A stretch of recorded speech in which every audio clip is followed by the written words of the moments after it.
rồi ra mũi ní cao lợn dù hỏi tông xài sập chạm chiềng môn hay chỉ rừng rào rồi bỏ bong pro mà nè cho một thạc căng đại bong cáng ca nóng có nơi khung phù mùi đại phù mùi nắng thật nơi nóng đầm bòn chua phun cầu vàng hay bong cáng có nơi khung phù nắng tăng bị khmei màu hay tăng bị khmei màu là hột đó là dùng một phẩy chạm chiềng nắng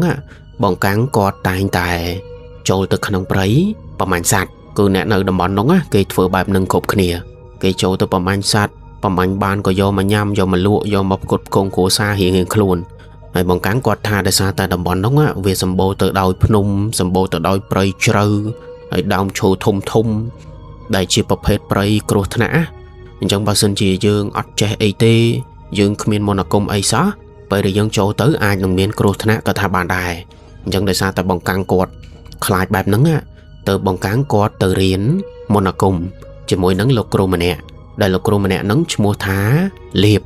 ไอ้ยมสมหายลูกครูมันเนี่ยน้องทาปูเลียบโดยซาแต่บงการกอดทาไปแต่กอดเตเรียนมนกรมจะมวยนังปูเลียบมันเนี่ยน้องปูเลียบมันเนี่ยน้องตกกอดโดยขโมยจังไอ้กอดก็มันได้หาปูเลียบมันเนี่ยน้องครูได้กอดหาแต่ปูเลียบจังนะโดยปูให้นังขโมยจังเรียนอยู่ตั้งสนับสนุนนังคนนี้ไอ้บงการกอดทาปูเลียบมันเนี่ยน้องคือเชียเปลี่ยนไปมันเนี่ยได้เมียนมนวิเชียเมียนมนกรมกูจะเปลี่ยนไปได้ประกายมาเนี่ยประจำดำบอลภูมิบกอดให้บางครั้งกอดทาไปได้กอดเตเรียนจมวยนังปูเล็บมาเนี่ยน้องปูเล็บกอดมันตรมตายเปลี่ยนมนกุมเปลี่ยนปลายไอออยบางครั้งที่ตายปูเล็บมาเนี่ยน้องน้อมบางครั้งโจลตะขนมปลายตีดคือน้อมแต่ประมาณสัตว์ให้ประมาณสัตว์ประดาวเปลี่ยนประดาวจังนะโดยทาเปลี่ยนพองอนุวัตพองให้บางครั้งก้อนจังกอดดาวจมวยปูเล็บมาเนี่ยน้องดาวละโหต่อตะกอดเรียงเจนี่เจนูเหียงเฉินติดเต๋อบานเมียนทั้งไงมุ้ยลูกโคบกอดปูเลียบนั่งปะบัวบองกังโจเตอขนมไปเจอไอโจเตอไปเจอนั่งได้ซาแต่ปูเลียบกอดตัวบานกากระมังปีเกคือเมียนเนี่ยเมียนมาเนี่ยเกเมากระมังปูเลียบกระมังปูเลียบนั่งเอาโจตัวประมาณสัตว์ได้ทุ่มประมาณสัตว์ได้ปะบะโรไอบอกประมาณบานแหละขณะทักคลาหรือโกสัตว์ไอทุ่มคือเกนังเอาดำไหลชาวเตอตามนังยังปูเล็บขู่กอดนั่งตัวบานออเดอร์มวยนังหอยปูเล็บกอดก็เมาปะบุล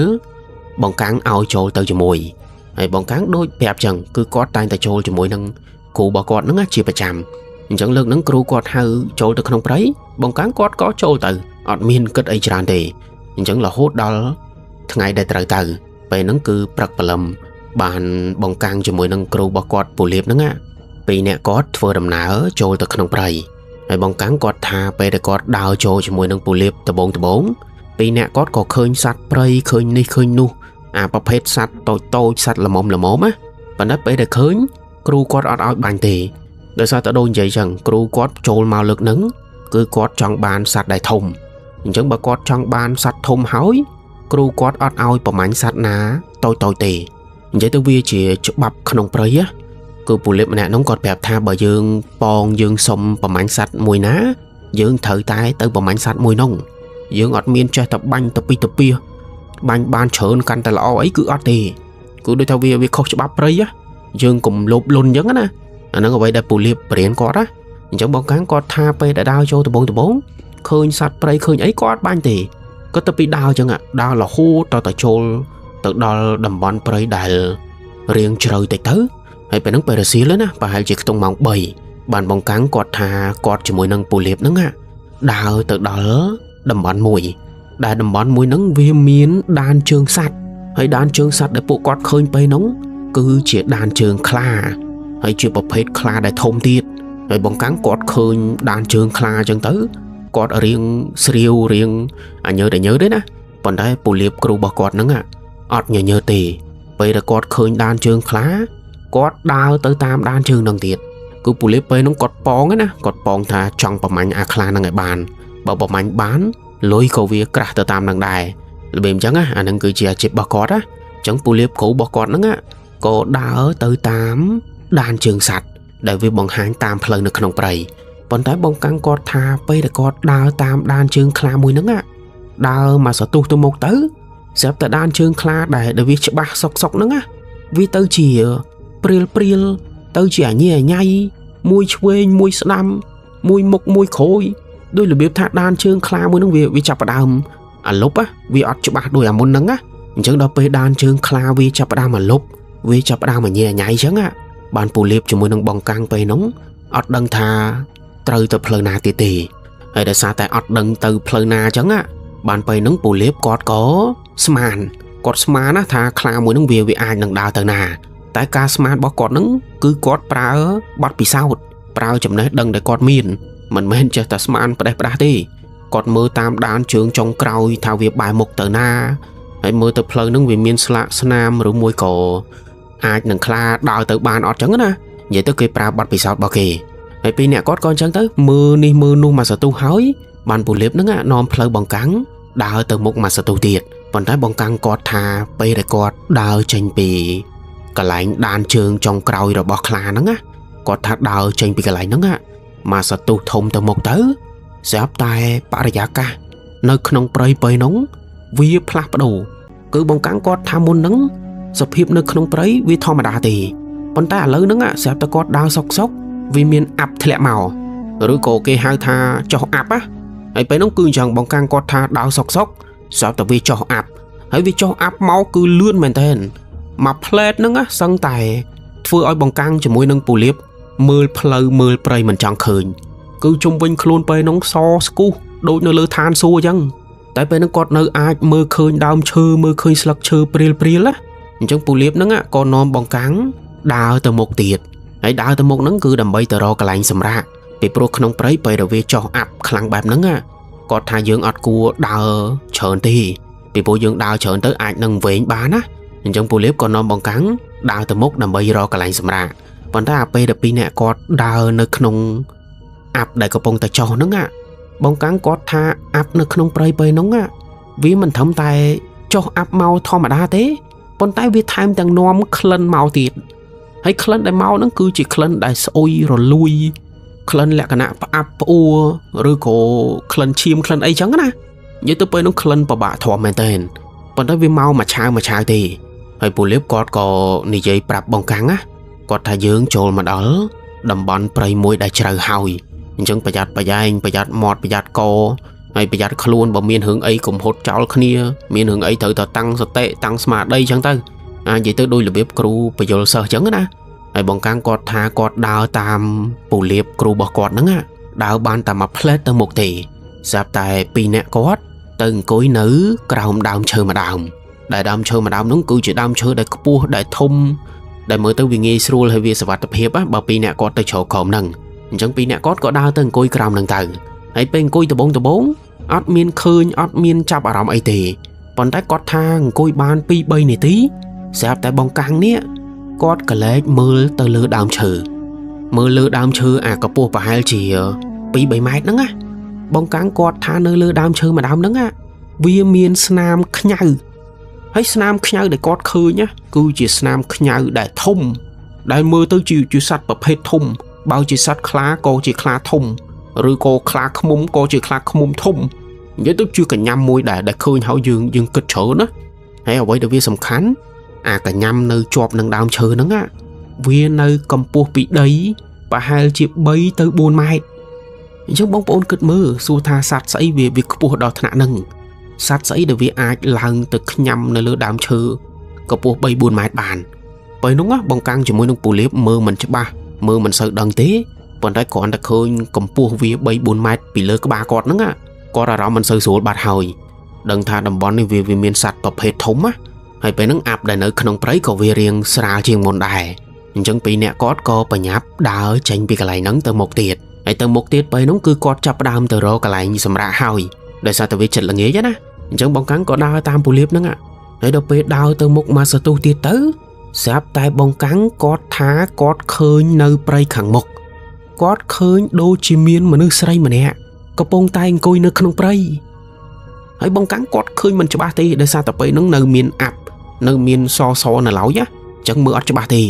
តែអ្វីដែលគាត់ឃើញពេលហ្នឹងគាត់ថាដូចជារូបរាងមនុស្សស្រីស្លៀកពាក់ពណ៌បៃតងហើយស្រីម្នាក់ហ្នឹងគាត់អង្គុយផ្ទាល់នឹងដីហើយគាត់អង្គុយផ្ដើគាត់អោបជង្គង់គាត់ផ្ដើហើយគាត់យកមុខគាត់ហ្នឹង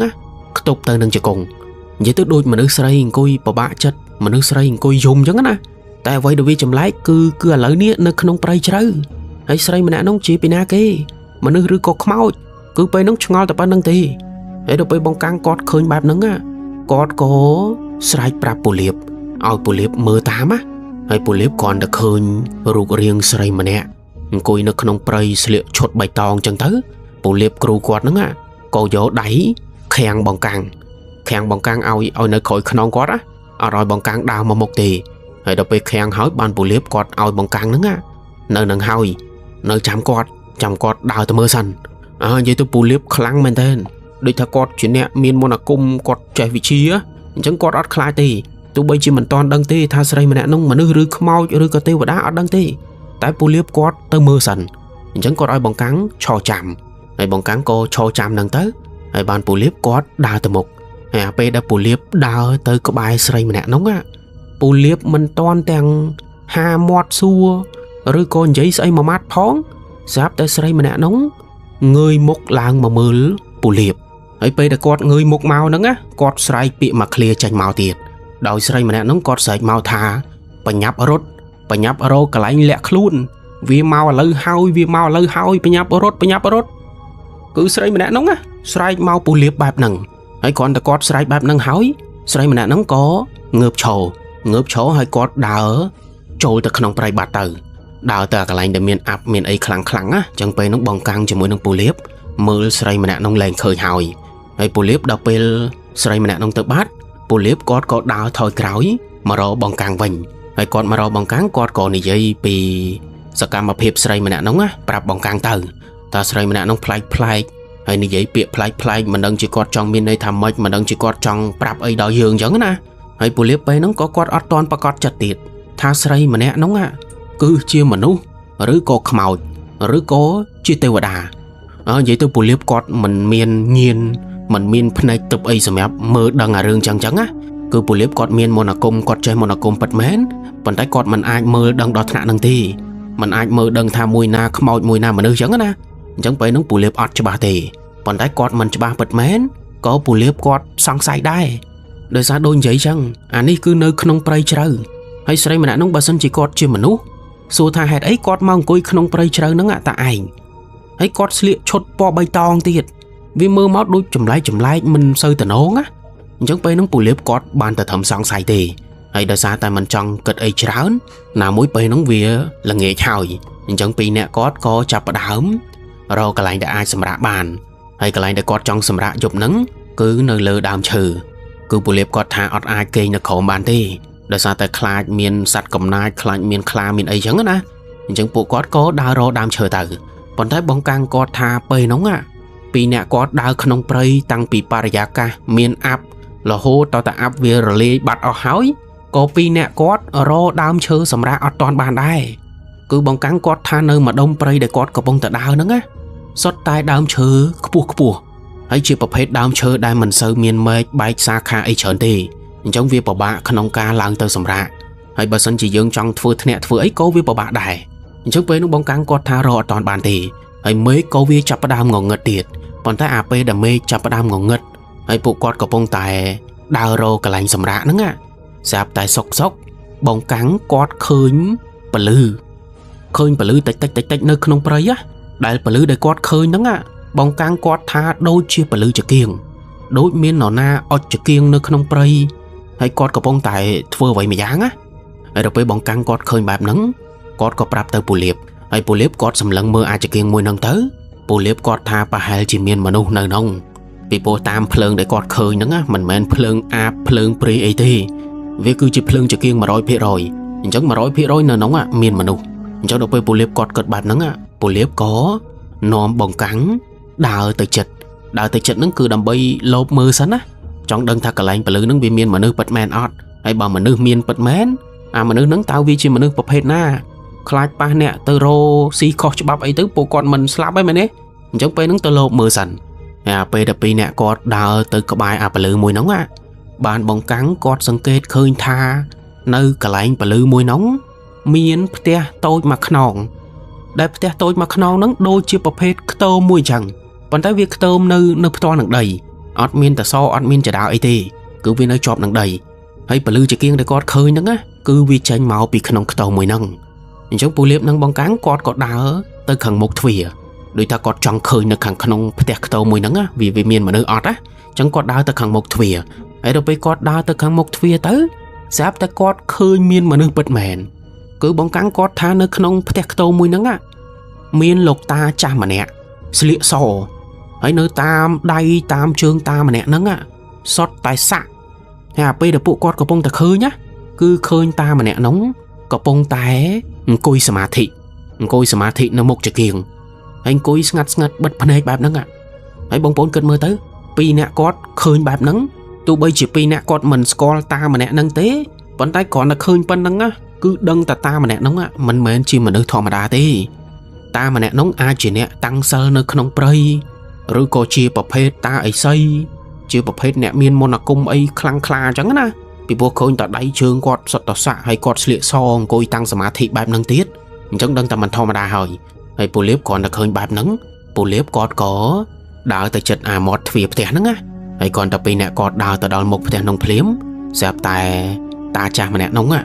có bao phần này màu một nắng quạt sả thị quạt bật phần này chứ lời quạt bao phần này tạch máu hay ta mà nè nắng có sầm lẫn mà mới bộ liếp nắng bong càng hay bộ liếp còn là khơi ta nông sầm lẫn máu bộ liếp có đi chơi rùa rê để tẹp phím cứ bộ liếp con vậy là biết tha cọt ro cả lại sầm ra ọt ban hay là ní cọt trôi mà đó không prey trâu cọt ở school play ở đằng tây na tây này tì nhưng nhóm trong sông sầm ra nơi theo lục ta mà dục ban ọt cứ bộ liếp con vậy bạp nâng hay bọn cán cọt tha pe để bộ liếp vậy bạp nâng hói ta mà nè nóng á cọt lôi top cọt này vậy nhỏ nhum nhỏ nhem vậy tức cọt ro rê rẹ tẹt cọt cứ chỉ ta cha mà nè đã để miên chật mày ta cọt chật lỗ á bây nó ọt mày rắm khai ọt mày rắm nhỏ nhớ đây tì hay ta mà nè nắng cọt có ai bóng cắn nâng bù liệp nâng á trôi từ sầm rá không tiệt tôi bà cọt nâng từ hay chăm phật láng chấm tranh phơi đầm nào bàn to bị bố nó không phải đầm bòn nâng việc rô thằng nè nhưng mình cua phơi đầm nào bay dục thì hay bóng cắn nâng bù liệp lư bạp nâng có o côn o ai lục ta nâng tới hay bọn pi nè cọt đào trôi từ không tiệt lục ta mà nè nông đầm bay sầm rá chẳng nè hay pi đã đào trôi từ nâng á bóng cắn cọt có cờ lê chuên cờ lê sâm đôi ta cọt ngol á bóng cán cọt ngol ta mà nè nắng hay ấy có mà nơi không prey ta anh hay ta mà nè nắng chia pina kia rồi cô miên môn là cung khăng bạp nào bạp này chẳng tới vậy tôi cho ta ngol á chẳng bóng cán cọt cho ta mưa chuê mưa sờ đam chẳng tới hay cọt mưa từ vinh máu bóng cán cọt thà không thể lục ta mà nè nóng á ót miên là vậy chờn thì miên ta cả lại ót thu cả lại tiền cả lại cho kiêng bỏ cọt hay ta mà nè nắng con cùi sả ma thị hay nơi cái bài khôn lục ta mà nè nắng miên côn có ôm tồi mùi đây có ôm tồi nắng cứ lục tá sầm ráp tục sẽ đọc thật mọt cứ lục tá quạt tập pi xây mà đăng tì nó không mọt á đôi là bếp sla mà lu rồi có xây mà đăng tì còn đã vậy được chầm lái cứ bằng căng quạt thà pe đại lục ta mà nè nóng á quạt sẽ đọc thật mọt trâu từ không có óm thật mọt đại quạt sẽ đọc màu nắng á vì là có hôm ấy vì có hôm nắng mình men có hôm đôi sla mà lu cha tập pi tu tới tì cứ vì có hôm đôi chiêm chẳng ấy vì mình thẩm tay có hôm đôi chiêm thế vì tham tăng miên khăn đôi chiêm tiệt cứ bóng cắn pe đúng á còn là khơi tam nè nông sẽ đọc được mọt đôi chiêm hay miên khăn chiêm mau bạp nâng tiết bóng cắn chập đào ngol chập đào song sấy căn đặc khẳng còn tại ọt miên pay ọt miên khai cho rư có su ấy tê đời sát đôi vậy chăng ta mà nè nông cọt ở rô rê rẹ tẹ hay cọt mới tới chật ló chẳng bóng cắn cho mưa nông bù liếp ọt miên cất ấy tròn tê hay bóng cắn cọt thà pì nè cọt nắng á đời xa tại ngày nắng phơi đầm nào cho hơn hay việc hot việc ở cầm lăng pe chứ trong bộ liếp còn tại chỗ từ te lục ta ban mà plei tới bộ liếp có cây lụa hay bóng cán pe nó mình toàn cây lụa tề cứ nơi sờ nơi sầm lẫn mưa ta mà nè nông coi sầm thị là lão nhá còn tại bóng cán cọt thà pe đã bộ liếp cọt chập đàm cây lụa mèn tén bàn pe nóng á bóng cán cọt khơi ta mà nè nóng á bao phần này màu hay ta mà nè nông bao phần này hói ta mà nè nóng có nghĩa một máu sầm lẫn bóng cẳng đại bóng cắn chật nâng cây lũi đó á ta đâu pe khơi ta mà nè nông nghĩa một máu bóng cắn cọt xoàng trẻ cho cọt ngol ta mà nè nông nghĩa máu thử ấy á ngày bàn bóng cắn cọt bao phần này sầm lẫn từ một lục ta mà nè nông vinh tới bàn pe nóng á bóng cắn mình toàn vậy ấy thì còn tái ta mà nè nóng có đi giấy máu bóng cẳng hay ta mà nè nóng con giấy máu bruisable mền tên cứ ta mà nè nóng con giấy máu tha sạch chờ ai nhá ngồi mền tên sạch chờ ai là cả ô hay mới tới sạch chờ ai nhá swat chiêng sạch prey thiệt cứ ta mà nè nóng á con giấy bịa mà clear nâng màu cắn bóng cẳng ហើយបងប្អូនគិតមើលទៅបងកាំងពេលហ្នឹងគាត់មានអារម្មណ៍ម៉េចគាត់មិនភ័យមិនខ្លាចទេមែនទេដែលតាម្នាក់ហ្នឹងគាត់និយាយអីប្លែកហើយបងកាំងគាត់ថាពេលហ្នឹងគ្រាន់តែលឺតាម្នាក់ហ្នឹងនិយាយពាក្យមួយឃ្លាហ្នឹងចេញមកបងកាំងគាត់យកដៃគាត់មកប៉ះកបិតអាគមដែលគាត់ទុកនៅចង្កេះនេះគាត់មកប៉ះកបិតអាគមផ្លែតដោយថាការពារខ្លួនណាពេលហ្នឹងគឺដៃគាត់អូតូហ្មងគ្រាន់តែលឺតាម្នាក់ហ្នឹងនិយាយភ្លាមដៃមកប៉ះកបិតអាគមផ្លែតដូចថាភ័យឲ្យគិតច្រើនអញ្ចឹងណាប៉ុន្តែបងកាំងអត់តន់ធ្វើអីទេពេលហ្នឹងតែដោយសារតែអារម្មណ៍មិនសូវស្រួលបងកាំងក៏ដើរទៅក្រៅហើយគាត់ប្រាប់លោកតាម្នាក់ហ្នឹងគាត់ថាគាត់សុំទៅបត់ជើងតូចហើយតាម្នាក់ហ្នឹងអត់មានឆ្លើយតបអីទេអញ្ចឹងបងកាំងក៏ដើរចេញទៅក្រៅទៅប៉ុន្តែពេលដែលបងកាំងគាត់ដើរចេញទៅក្រៅហើយគាត់កំពុងតែឈរបត់ជើងតូចនៅដើមឈើមួយដើមអាចង្វាក់ដែលគាត់ឈរបត់ជើងតូចហ្នឹងបងកាំងគាត់ថាពេលហ្នឹងគាត់ភ្ញាក់ព្រឺតដោយសារតែគាត់ថាភ្នែកគាត់នេះក៏លះទៅឃើញមនុស្សស្រីម្នាក់ដែលស្រីម្នាក់ហ្នឹងគាត់កំពុងតែឈរលបនៅក្រោយដើមឈើហើយបងកាំងគាត់គ្រាន់តែឃើញភ្លាមគាត់ដឹងហ្មងគាត់ដឹងថាស្រីម្នាក់ហ្នឹងគឺជាមនុស្សស្រីដែលគាត់ឃើញអង្គុយនៅក្នុងព្រៃល្ងាចមិញដោយសារតែស្រីម្នាក់ហ្នឹងស្លៀកឈុតពណ៌បៃតងហើយមុខមាត់អីមើលទៅដូចគ្នាអញ្ចឹងបងកាំងគ្រាន់តែឃើញមួយផ្លែតហ្នឹងគឺដឹងភ្លាមតែអ្វីដែលវាចម្លែកគឺស្រីម្នាក់ហ្នឹងគាត់ឈរចម្ងាយពីបងកាំងប្រហែលជាជិត10ម៉ែត្រគាត់មិនមែនឈរកន្លែងដើមឈើដែលបងកាំងនោមទេណាគឺគាត់ឈរពីចម្ងាយហើយពេលដែលគាត់ឈរពីចម្ងាយហ្នឹងស្រាប់តែបងកាំងឮសំឡេងស្រីម្នាក់ហ្នឹងនិយាយមកគាត់ឡើងច្បាស់ឮដូចរបៀបស្រីម្នាក់ហ្នឹងឈរក្បែរតិចគាត់អញ្ចឹងហើយអ្វីដែលបងកាំងគាត់ឮគឺឮសំឡេងស្រីម្នាក់ហ្នឹងស្រែកមកថាមើលសម្ោលរបស់វាគឺបងកាំងគាត់ឮបែបហ្នឹងហើយគ្រាន់តែគាត់ឮបែបហ្នឹងភ្លាមបងកាំងពេលហ្នឹងគាត់យល់ផ្លែតយល់ថាមើលសម្ោលរបស់វាហ្នឹងប្រហែលជាស្រីម្នាក់ហ្នឹងគាត់ចង់សម្ដៅទៅលើតាម្នាក់ដែលកំពុងតែអង្គុយសមាធិនៅក្នុងផ្ទះគឺបងកាំងពេលហ្នឹងគាត់យល់ហ្មងមិនដឹងមិនទេគ្រាន់តែឮមកឃ្លាហ្នឹងហើយគ្រាន់តែគាត់យល់បែបហ្នឹងភ្លាមបានបងកាំងគាត់ដើរទៅក្បែរផ្ទះហើយគាត់ដើរទៅក្បែរផ្ទះទៅគាត់សម្លឹងទៅមើលសម្ោលតាម្នាក់ហ្នឹងបងកាំងគាត់ថាពេលហ្នឹងគាត់ភ័យមែនទែនដោយសារតែគាត់ថាពេលដែលគាត់សម្លឹងចូលទៅគាត់ឃើញតាម្នាក់ហ្នឹងកំពុងតែអង្គុយធ្វើសមាធិធម្មតាទេប៉ុន្តែកន្លែងដែលគាត់អង្គុយធ្វើសមាធិវាមានពលឺចង្គៀងវាមានពលឺភ្លើងទៀនអញ្ចឹងមិនធ្វើឲ្យកើតសម្ោលតាម្នាក់ហ្នឹងមែនទេហើយបងកាំងហ្នឹងគាត់ក៏សម្លឹងទៅមើលសម្ោលតាម្នាក់ហ្នឹងដែលវាជះទៅលើជញ្ជាំងហើយអាចង្វាក់ដែលគាត់សម្លឹងទៅមើលសម្ោលហ្នឹងបងកាំងគាត់ថាសម្ោលតាម្នាក់ហ្នឹងមិនមែនជាសម្ោលមនុស្សចាស់កំពុងតែអង្គុយសមាធិទេតែសម្ោលតាម្នាក់ហ្នឹងវាទៅជារូបរាងសត្វជើង4គឺពេលហ្នឹងមើលអត់ច្បាស់ទេដឹងតែថារូបរាងសត្វក្បាលសត្វហើយវាមានជើង4ណាមិនមែនមនុស្សហើយគ្រាន់តែបងកាំងឃើញបែបហ្នឹងភ្លាមបងប្អូនគិតមើលបងកាំងពេលហ្នឹងគាត់ភ័យណាប៉ុន្តែព្យាយាមទប់អារម្មណ៍ហើយតាំងសតិហើយពេលហ្នឹងគាត់ភ័យយ៉ាងណាក៏ដោយក៏គាត់ត្រូវចូលទៅជួយពូលៀបដែរដោយសារពូលៀបកំពុងតែគេងលក់នៅក្នុងផ្ទះអញ្ចឹងបងកាំងគាត់ឃើញពេលហ្នឹងហើយគាត់ធ្វើធម្មតាសិនហើយគាត់បញ្ញាប់ដើរចូលទៅក្នុងផ្ទះហើយពេលដែលគាត់ដើរចូលហ្នឹងក៏គាត់ត្រូវដើរកាត់តាម្នាក់ហ្នឹងមុនហើយតាម្នាក់ហ្នឹងគ្រាន់តែឃើញបងកាំងដើរចូលផ្ទះតាម្នាក់ហ្នឹងងាកមកមើលបងកាំងផ្លែតហើយពេលដែលតាម្នាក់ហ្នឹងងាកមកមើលបងកាំងហ្នឹងហើយបងកាំងពេលហ្នឹងដូចថាគាត់ភ័យពេកគាត់ទប់មិនចង់ជាប់គាត់ក៏ស្រែកដាស់ពូលៀបទៅគាត់ស្រែកពូងើបឡើងហើយគ្រាន់តែបងកាំងស្រែកដាស់ពូគាត់ឲ្យងើបឡើងហ្នឹងពេលហ្នឹងពូលៀបងើបមកពិតមែនប៉ុន្តែពេលដែលពូលៀបងើបមកសើហ្នឹងពេលហ្នឹងចង្គៀងឬក៏ភ្លើងទៀននៅក្នុងផ្ទះវាងងឹតឆឹងដូចថាវាលុតដាច់ទៅភពហើយពេលដែលភ្លើងចង្គៀងនៅក្នុងផ្ទះដាច់អាងឹតឆឹងចឹងទៅយើងមិនមើលឃើញតែសម្ោលតិចមែនទេពីព្រោះនៅក្នុងព្រៃវាអត់មានប្រភពភ្លើងអត់មានអីទេ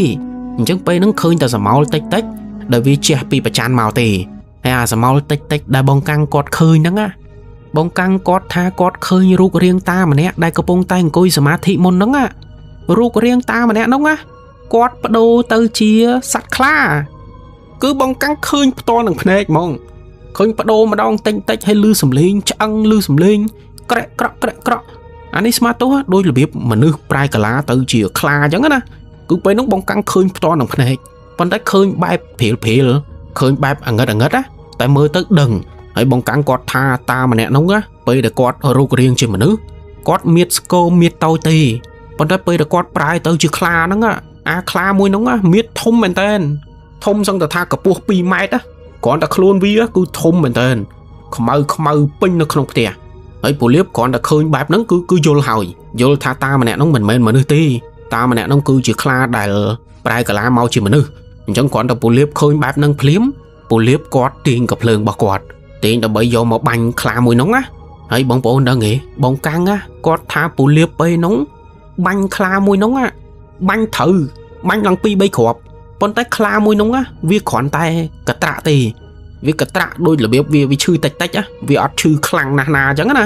អញ្ចឹងពេលដែលពូលៀបបាញ់ផាំងខ្លាហ្នឹងវាកធាក់ថយក្រោយបន្តិចហើយពូលៀបបាញ់ផាំងទៀតខ្លាហ្នឹងកធាក់ថយក្រោយតិចទៀតនិយាយទៅបានតែត្រឹមឲ្យវាកធាក់បានតែត្រឹមទប់ទល់គឺបាញ់ទៅវាអត់ងាប់វាអត់ឈឺអីទេ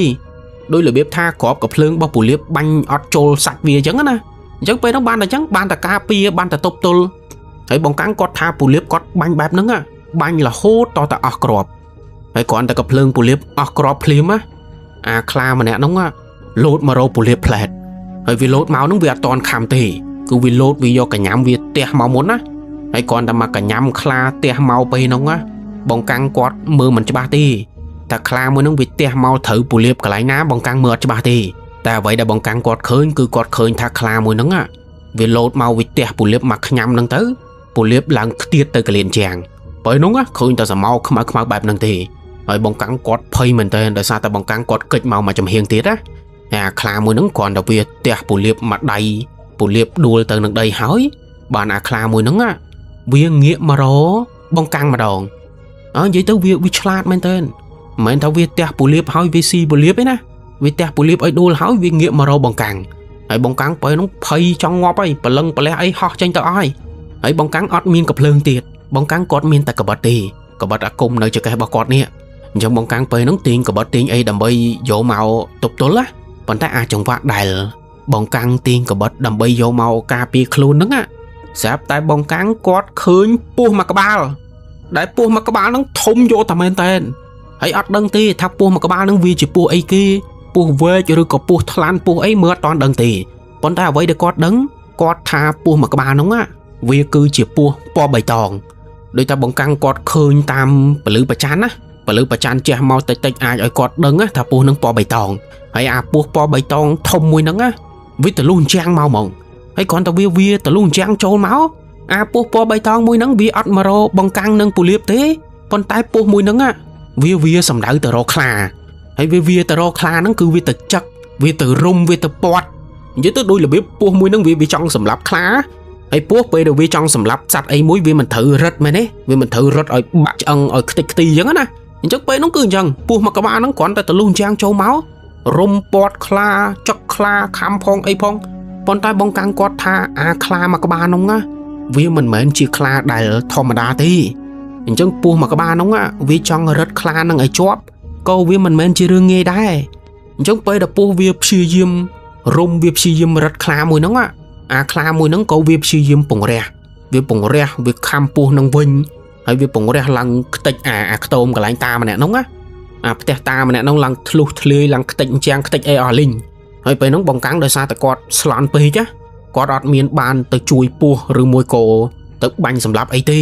បងកាំងគាត់រត់ទៅរកពូលៀបសិន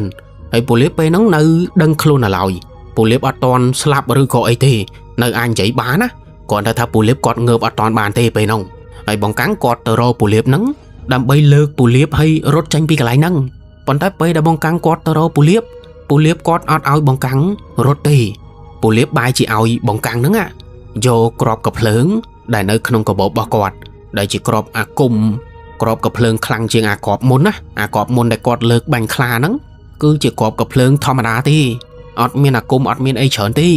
ដោយសារតែមុនហ្នឹងហេតុការវាតន់ហន់ពេកអញ្ចឹងពូលៀបគាត់មិនតន់បានសូត្រមុនសូត្របល័យអីច្រើនអញ្ចឹងណាអញ្ចឹងឥឡូវនេះពូលៀបគាត់ឲ្យបងកាំងធ្វើអញ្ចឹងឲ្យយកកាភ្លើងហើយយកក្របអាគុំរបស់គាត់ដាក់ចូលទៅហើយបានពូលៀបឲ្យបងកាំងសូត្របល័យដែលគាត់ធ្លាប់រៀនហ្នឹងណាហើយបងកាំងក៏សូត្រទៅហើយគាត់ទៅសូត្ររួចរាល់អស់ហើយបានពេលហ្នឹងបងកាំងគាត់ថាពស់ដែលវាកំពុងតែរត់ខ្លាមួយហ្នឹងអាពស់ធំមួយហ្នឹងវាទៅលែងចង់រួចហើយដូចថាខ្លាមួយហ្នឹងពេលដែលវាកំពុងតែជាប់រត់ខ្លាមួយហ្នឹងវាពង្រះវាមិនត្រឹមតែពង្រះទេវាយកធ្មេញវានេះខំខ្លួនពស់មួយហ្នឹងទៀតអ ចឹងពស់មួយនឹងដូចថាវាត្រូវរបួសវាលែងមានកម្លាំងនឹងអាចរត់ខ្លាមួយនឹងបានណាវាចង់របូតមកវិញណាហើយអាចចង្វាក់ដែលខ្លាវាពង្រះបានវាចង់របូតមកវិញហ្នឹងណាបានពេលនឹងហើយបងកាំងគាត់ក៏យកកំភ្លើងដែលដាក់គ្រាប់អាគមហើយសូត្របល័យសូត្រអីហើយមុនហ្នឹងណាបងកាំងគាត់យកកំភ្លើងគាត់ហ្នឹងណាទៅបាញ់ក្បាលខ្លាមួយហ្នឹងហើយបច្ចៈណាបងប្អូនបងកាំងគាត់ដាក់កំភ្លើងជិតហ្មងគាត់ដូចរបៀបថាខ្លាច់ខុសណាអញ្ចឹងដាវទៅជិតហើយលើកកំភ្លើងតម្រង់ក្បាលខ្លាមួយហ្នឹងទៅបាញ់ខ្លាមួយហ្នឹងផាំងហើយគ្រាន់តែមកប៉ាំងហ្នឹងណាអត់ដូចអាមុនទេអាមុនបាញ់ទៅខ្លាមួយហ្នឹងគ្រាន់តែកធាក់គ្រាន់តែញាក់ខ្លួនតិចណាប៉ុន្តែអាគ្រាប់កំភ្លើងលើកហ្នឹងគ្រាន់តែបាញ់មកប៉ាំងទៅខ្លាហ្នឹងវាសោឈូចាប់ខ្លាំងមែនទែននិយាយទៅគ្រាន់តែយើងឮយើងដឹងថាគ្រាប់កំភ្លើងហ្នឹងបាញ់ទៅបានផលអញ្ចឹងបងកាំងគ្រាន់តែឮវាស្រែឈឺចាប់បែបហ្នឹង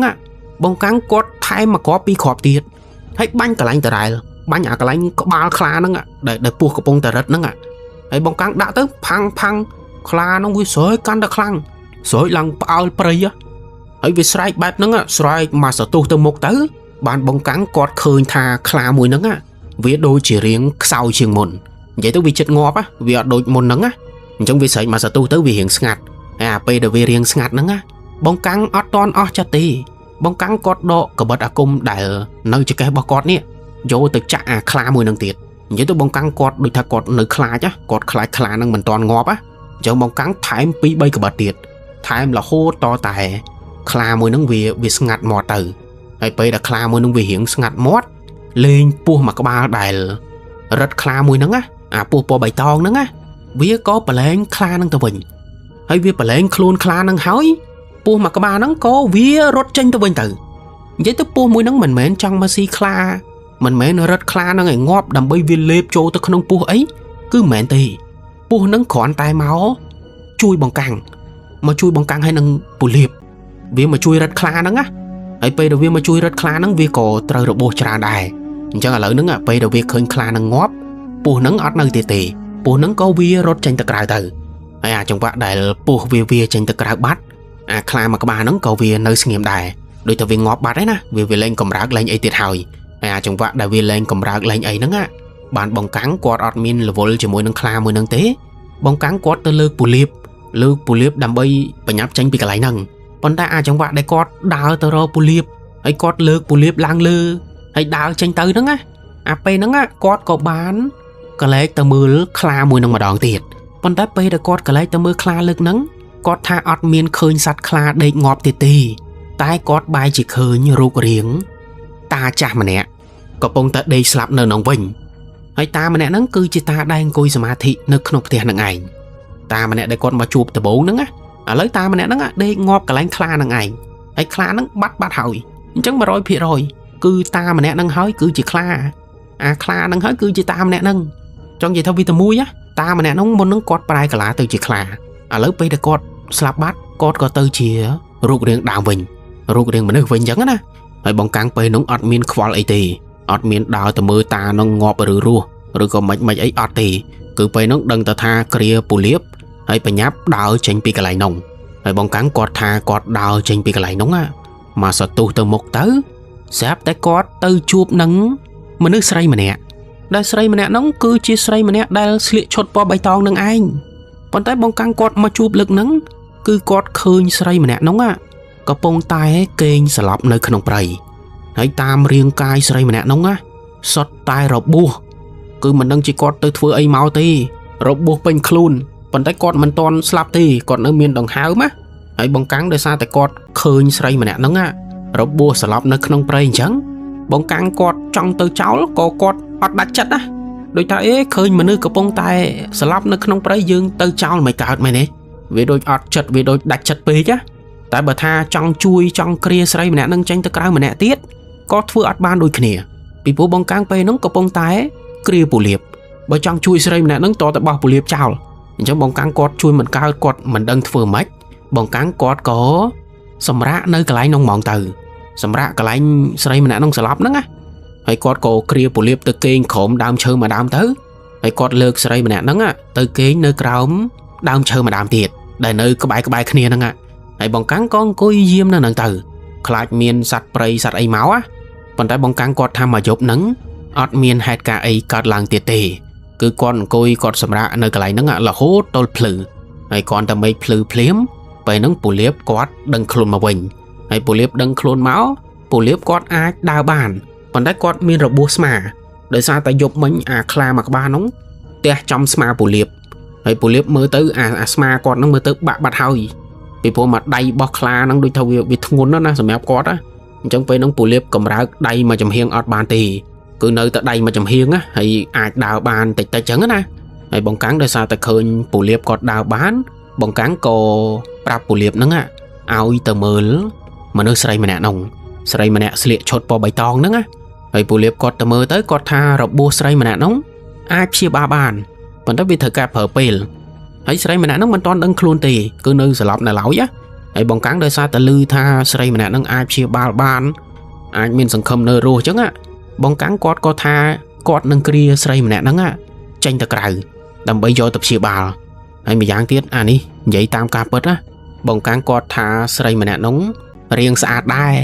สำหรับอาจแต่ตัวยอบานไอ้บองกังกอดจ่องลุงอ่ะบองกังจ่องโยถือปปนจังนะจังบองกังกอดจ่องเกลียใส่มาแน่น้องจังตะกรายดำใบตะมือถ่ายกอดเอาเชียลางเวงจังเตอไอ้ปูเล็บกอดลือจังปูเล็บก็มันแมนเชียมันนึกอักระจัดขมาไอ้ได้จังบองกังจ่องช่วยก็ช่วยเตอไอ้ก็จังเตอใบเนี่ยกอดก็จับดามធ្វើដំណើរចាញ់មកពីព្រៃហើយអាពេលដែលធ្វើដំណើរចាញ់មកពីព្រៃហ្នឹងបានពូលៀបគាត់ដឹងថាព្រៃមួយកន្លែងដែលគាត់កំពុងតែដើរហ្នឹងគឺពួកគាត់វង្វេងពូលៀបថាគាត់មិនដែលឃើញព្រៃកន្លែងហ្នឹងទេហើយឥឡូវហ្នឹងគាត់ក៏មិនដឹងត្រូវដើរទៅផ្លូវណា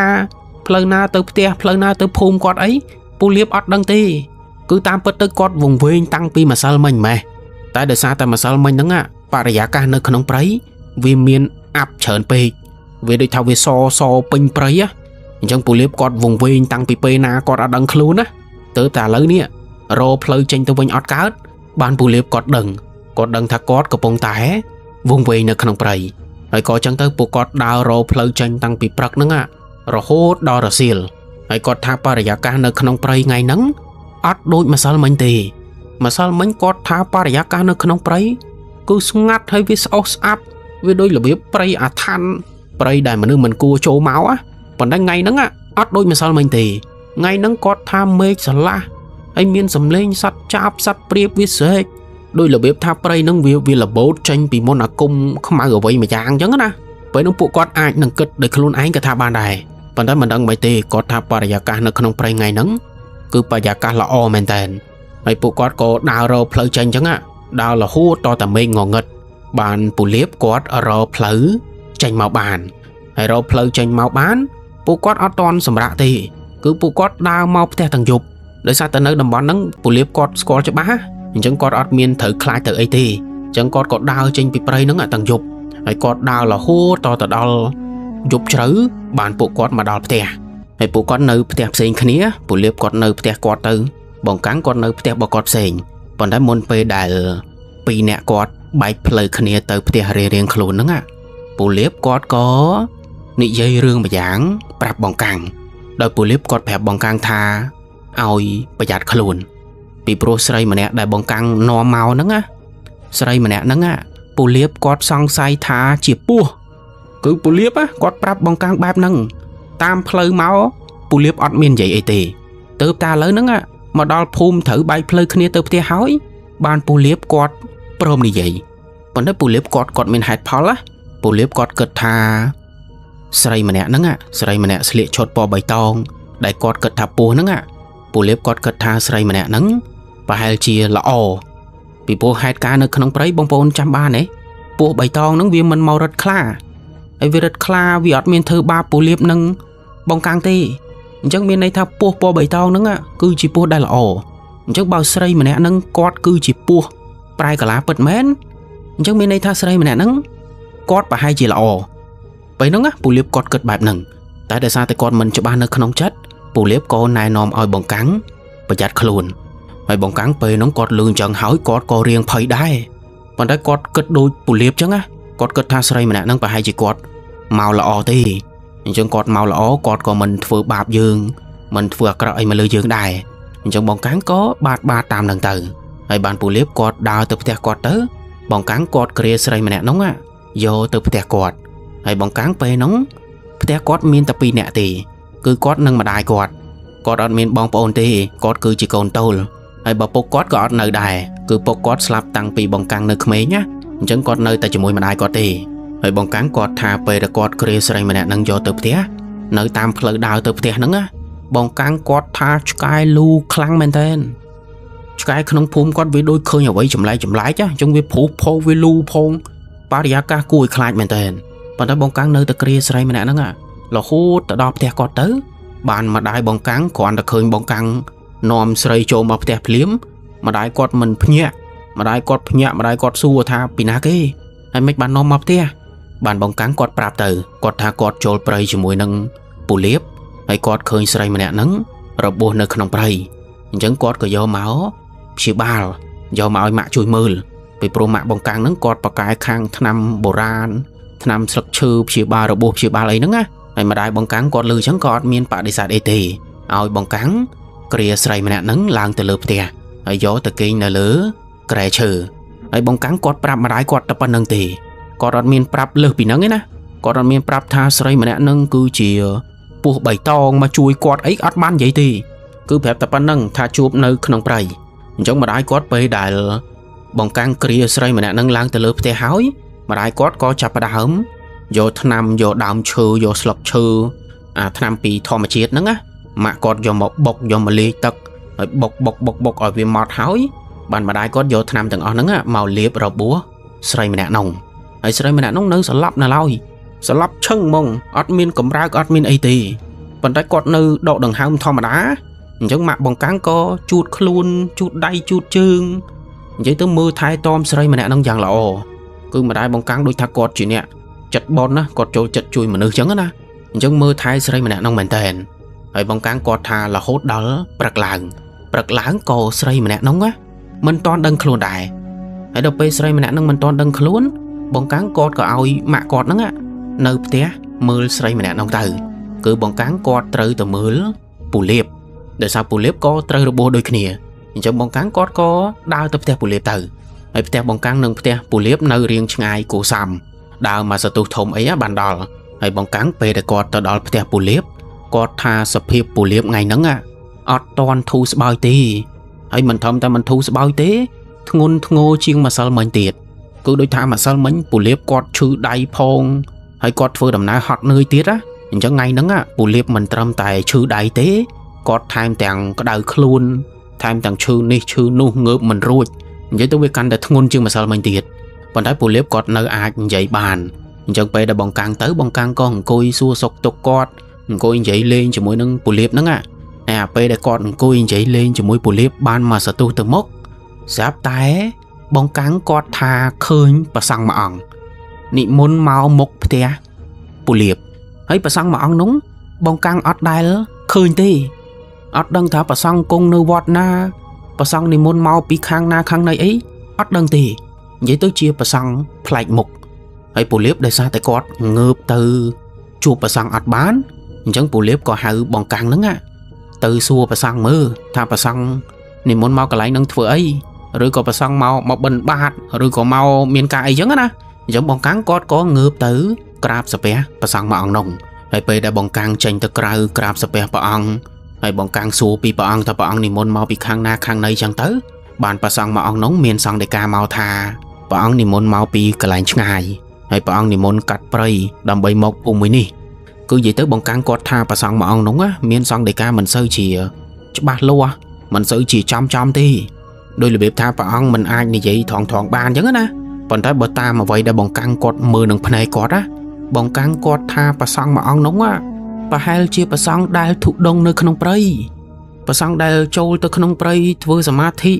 តាំងសិលវិបស្សនាអីផ្សេងហ្នឹងនិយាយទៅបងកាំងគ្រាន់តែឃើញសភាពឃើញស្បង់ឃើញអីគាត់អាចដឹងហ្មងហើយបងប្អូនគិតមើលទៅការឃើញព្រះសង្ឃធុដងនៅក្នុងព្រៃមិនមែនជារឿងដែលងាយទេណាហើយឥឡូវព្រះសង្ឃនិមន្តមកដល់ភូមិរបស់គាត់ទៀតអញ្ចឹងបងកាំងពេលហ្នឹងអមែនតើក្រាបសាពះផងអីផងហើយបងកាំងក៏សួរថាព្រះអង្គនិមន្តមកភូមិនេះធ្វើអីបានព្រះសង្ឃមានសង្ឃដីកាមកថាព្រះសង្ឃនិមិត្តឃើញភូមិមួយហ្នឹងកំពុងតែមានបញ្ហាគឺភូមិមួយនេះកំពុងតែមានគ្រោះអញ្ចឹងហើយទើបព្រះសង្ឃនិមន្តមក cứ bà sáng miên xong để ca tập ơn đăng tì hãy bóng cắn cọt khơi chẳng cọt con đi môn bà sáng áo trâu từ khổng tè đầm bay áo bù liếp ban sập pe bù liếp ban khơi ban ấy chẳng á vì phố đôi giấy chẳng bồn bà sáng thụ đông mình nghe năng ban chuột đi chẳng bóng cắn cọt chẳng áo bù liếp chuột tại bù liếp tranh màu bán bóng cắn có áo bà sáng đi môn trâu từ khổng tè vĩnh hãy bà sáng có miên meta tiệt bà sáng có đi môn trâu từ khổng tè bù liếp tới hãy ban trâu từ đó bù liếp cọt lược đầy mà chầm hiếng á lược đầy để cọt lược bán á lược màu sập pe bà ông hãy còn ta sập pe bà ông hỏi ban bù liếp cọt như vậy riệp rọp có ta ngày môn cọt trâu từ khổng prey cọt chụp kla tè cọt ở lỡ cọt bạc đầy mà chầm hiếng cho ở lỡ cọt ngơ mình rồi tê cọt chư na hay mình đừng thật đầy cọt nâng ai phở các bạn ọt tê bù liếp cho thành vậy riệp rọp vì ca chư chạp bà cọt á cả lại ní không bốn thị ní ha mền tên tạm bất cả lại ní nhóm trong cắt cháu lá đời sao thành vậy tới việc của bạn đừng chưa và đại nhóm cật mà đón tiết á nè đại mình chưa còn mình chưa tới nè vậy tới dương sao cầm xa đó đó đời cả lại mới nít bằng càng cọt bẹp tha pe đại bù liệp ní vậy riệp rọp bạp bà sáng mà ăn nông hói lên bà sáng có gió đáy mà bạc nè lửa đầy bù liệp hay bà hói bà ăn có sốt bà lây sốt thoa vậy mà giang ọt đăng tì đăng ta tha pe bà ăn sốt hói bà ăn có plom nơi đầy bù liệp nữa à plom mà sợ tu hay bà ăn oi bằng căng á từ do cả nát do ấy màu rôm đầy bù liệp hay rôm mà chết rôm còn oi khơi sạch á hay bằng căng có rô có ma rô ấy nữa á do mà rôm to tật chết đầy bù liệp tới bạn bà sáng oi bằng căng từ do tật mập tờ màu hay bằng căng có tới do từ hay bạn do mà đó bà sáng có sâu tiệt sốt bà lây phố thưa bị thi vậy mà giang hay bạn bà sáng do tật để thưa bị thi môn nữa á do mà sao nơi lửa đầy bù liệp hay còn ta số lửa đầy bù liệp hao á bù liệp cọt tha đầy cọt có hai mình tên có hai tin tăng đối là biết tắc nâng mình men tắc thom đá đang để tắc nâng cứ đua tranh pi piếng không tia bù liệp thì bọn ta bù liệp bơi nó mà đang mà mẹ làm bài nằng mẹ làm tham mình men tắc thom đá này bà sáng có thôi chẳng tới sôi bà đào sôi là hô to ta tắc nâng tới bạn bà sáng miên sang để ca tha oi bù liệp sầm rạ chia ba nên nằng hoi hay oi bù liệp thua ấy tê còn oi thua ấy thun còn oi từ na từ này bà đá chẳng á hay bù liệp pe đà lư bà sang miên sang để ca bài nằng hói bù liệp có lược đáy sập pe o cồn hay ai chẳng vạ đây bù liệp lược đáy sập pe o cồn nắng á bù liệp cọt lược tăng đáy để chư môn nắng á mau sập pe bà sang mà ông nông tiệt tăng đáy đáy cọt cầm ra cọt rối tê môn nắng cứ vì cưng vì bã còn đà lư nè bù liệp lược mau sập pe bà ông đau mình đừng khluồn cứ bù liệp nâng bằng căng pe nâng nhẹ vào mình tên á mình đừng thà mau bị ấy á hay đấy có cọt lược đáy mau ba á còn đấy bù liệp cọt than nơi chư là lại gì vì mình men bắt chư mà rồi rồi tí tại còn đã tha ao bù liệp ai cầm rác đầy bàn vậy tới đôi nhôm phẹp một nâng trắng á cả lại nâng vì ai nâng bà bạ chư tới á còn thấy viên chẳng bật mền ấy bù liệp pe nó cọt chua nè cọt chua thật đầy cọt ai cầm rác bàn ai lược màu sập bè bà sang bàn nắng cứ để xa tại bà sang mà ông nắng chui cọt bà sang thưa bị thi môn nắng á trong bù liệp lược đầy sập bè o con bà ông pe nó cứ o mày tên ấy còn tại thưa bị thi nâng rồi rồi o hói bàn bà sáng miên sang để cá xua bù liếp chỉ mối nâng bong càng xua pí hai ca để cọt chụp nâng khăn prey cứ bà ông trắng đằng bạp lầm ất á chẳng bong càng nâng bù liếp có riêng rộp chùm riêng prap tới bà ông tử thà bộ cọt trôi từ khăn prey hay trôi từ đó đầm bón để trừ bộ cọt nâng còn về mình đằng thà plơ nơi na nơi này hay bộ cọt có chụp nâng mà nơi sợi mà nè để sliệt chốt bày tông hay sợi mà nè nâng sợi ai cọt rốt bà nhập rô cả lánh pun ấy xem nâng á hay bàn dục láng cọt để chụp nâng ta chàng mà nè đại miên xạ pin khluôn hay ta chàng mà nè nâng có bông tành cùi nâng không tôm giảm ma thị hay bộ cọt cất tha ta mà nè nâng chia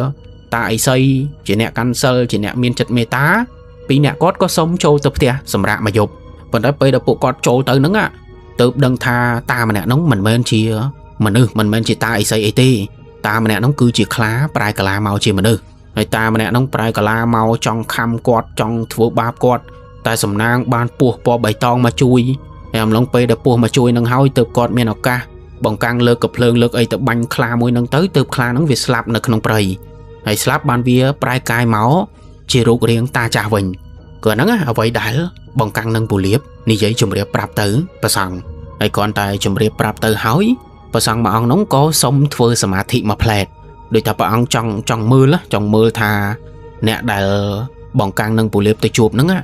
cọt chia vậy bà cắt cọt chỉ kha bật men rồi môi cổ chỉ sấy giống á chẳng bà sáng có sống thưa sma thị ហើយបងកាំងគាត់ថាប្រសង់ធ្វើសមាធិបែបហ្នឹងមកសតុះទៅមុខទៅពេលដែលប្រសង់ធ្វើសមាធិហើយប្រសង់មួយអង្គនោះក៏ដកដង្ហើមធំដោយរបៀបប្រសង់សំណោះ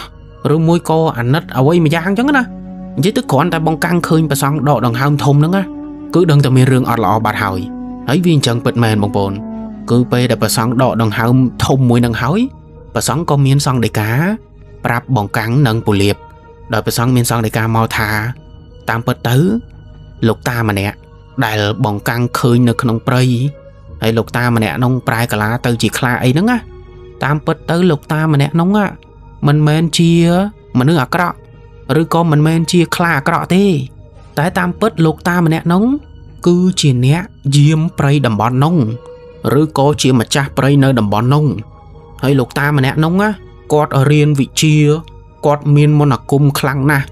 ហើយគាត់សុខចិត្តលះបង់ភាពជាមនុស្សរបស់គាត់ហ្នឹងដើម្បីរៀនវិជ្ជាខ្លាស្មិល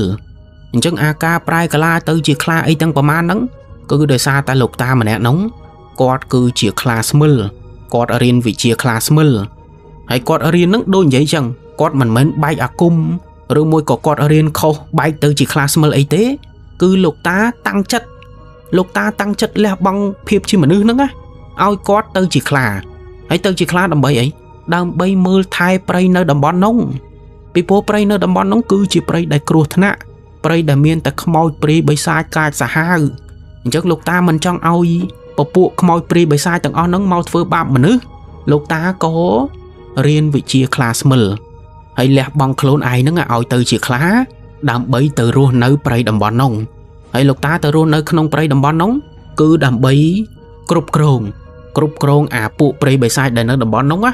អត់ឲ្យវាចេញពីព្រៃតំបន់ហ្នឹងបានទេពីព្រោះពួកអស់ហ្នឹងតើវាចេញមកវាដឹងតែធ្វើបាបមនុស្សធ្វើបាបអ្នកភូមិដែលនៅតំបន់ហ្នឹងស៊ីខ្ទេចស៊ីខ្ទីអញ្ចឹងហើយទើបលោកតាសុកចិត្តប្រែខ្លួនឯងហ្នឹងឲ្យទៅជាខ្លាដើម្បីគ្រប់គ្រងពួកទាំងអស់នោះពីព្រោះពួកព្រាយបិសាចទាំងអស់ហ្នឹងវាអត់មានវិជ្ជាខ្លាំងជាងលោកតាទេអញ្ចឹងបើសិនជាលោកតារស់នៅតំបន់នោះហើយលោកតានៅមានជីវិតលោកតាអាចគ្រប់គ្រងពួកបិសាចទាំងអស់នោះបានអត់ឲ្យវាចេញពីព្រៃអាថន្ននឹងបានទេប៉ុន្តែឥឡូវនេះបងកាំងនិងពូលៀបគាត់បានសម្លាប់លោកតាម្នាក់នោះបាត់ហើយដោយគាត់គិតថាលោកតាម្នាក់នោះគឺជាខ្លាគឺជាអ្នកធ្វើបាបគាត់ចង់ស៊ីគាត់បងកាំងយប់មិញហ្នឹងទៅចាក់ទៅបាញ់អញ្ចឹងលោកតាម្នាក់នោះស្លាប់បាត់ហើយអញ្ចឹងបើលោកតាម្នាក់នោះស្លាប់មានន័យថាព្រាយបិសាចអសូរកាយដែលវានៅព្រៃអាថន្នទាំងអស់នោះគឺវានឹងមានសេរីភាពវានឹងអាចចេញពីព្រៃតំបន់នោះបានហើយពេលដែលវាចេញបានវាមិនមកធ្វើបាបមនុស្សឬក៏អ្នកដែលចូលទៅព្រៃវាឃើញវាមិនស៊ីវាមិនធ្វើបាបហើយអាហ្នឹងគឺជាអ្វីដែលប្រសង់មានសង្ឃដីកាមកអញ្ចឹងមានន័យថាម៉េចមានន័យថាបងកាំងនិងពូលៀបទៅសម្លាប់អ្នកគ្រប់គ្រងព្រៃអ្នកដែលមើលថែព្រៃគឺលោកតាម្នាក់នោះមិនមែនជាព្រាយបិសាចឬក៏ព្រាយខ្លាឬក៏ខ្លាស្មើដែលអាក្រក់អីទេគឺគាត់ជាអ្នកគ្រប់គ្រងព្រៃតែពូលៀបនិងបងកាំងនេះអត់ដឹងទៅចាក់ទៅបាញ់ខ្លាមួយនឹងរហូតតតែស្លាប់ហើយអ្វីដែលវាបាក់ចកេះគឺសត្វពស់ពណ៌បៃតងដែលមកជួយក្រុមបងកាំងយប់មិញហ្នឹងអាសត្វពស់មួយក្បាលហ្នឹងមិនមែនជាពស់ល្អទេគឺពស់មួយក្បាលហ្នឹងវាមកជួយក្រុមបងកាំងដោយសារតែវាចង់ឲ្យបងកាំងហ្នឹងសម្លាប់ខ្លាហ្នឹងឲ្យបានពីព្រោះពេលដែលសម្លាប់ខ្លាហ្នឹងបានវានឹងមានសេរីភាពវាអាចចេញពីព្រៃហ្នឹងបានវាអាចទៅណាទៅណីធ្វើអីក៏បានអញ្ចឹងហើយទៅវាចង់សម្លាប់ខ្លាប៉ុន្តែវាសម្លាប់អត់បានវាមិនត្រូវមកពឹងបងកាំងនេះវាធ្វើមកជួយរត់ជួយរុំខ្លាហ្នឹងឲ្យជាប់ហើយបងកាំងឃើញពស់មកជួយរុំជួយរត់បងកាំងក៏បាញ់ក្បាលខ្លាហ្នឹងងាប់បាត់ទៅហើយបងកាំងគាត់គិតថាពស់មួយហ្នឹងគឺជាពស់ដែលល្អពស់ដែលមកជួយគាត់តែឥឡូវនេះដល់ពេលឮប្រសង់មានសង្ឃដីកាបែបហ្នឹងមកបងកាំងបាក់ចកេះផ្លែតហើយមិនធំតែបាក់ចកេះទេណាគឺពេលនោះភ័យមែនទែនពីព្រោះគាត់គិតថាពស់មួយក្បាលនោះគឺជាមនុស្សស្រីដែលស្លៀកឈុតពណ៌បៃតងហើយឥឡូវស្រីឈុតពណ៌បៃតងម្នាក់នោះនៅណាមិននៅផ្ទះបងកាំងអញ្ចឹងបងកាំងគ្រាន់តែឮប្រសង់មានសង្ឃដីកាបែបហ្នឹងហើយបងកាំងគាត់រត់ទៅផ្ទះគាត់ផ្លែតគឺពេលហ្នឹងអត់មានសួរអីច្រើនទេ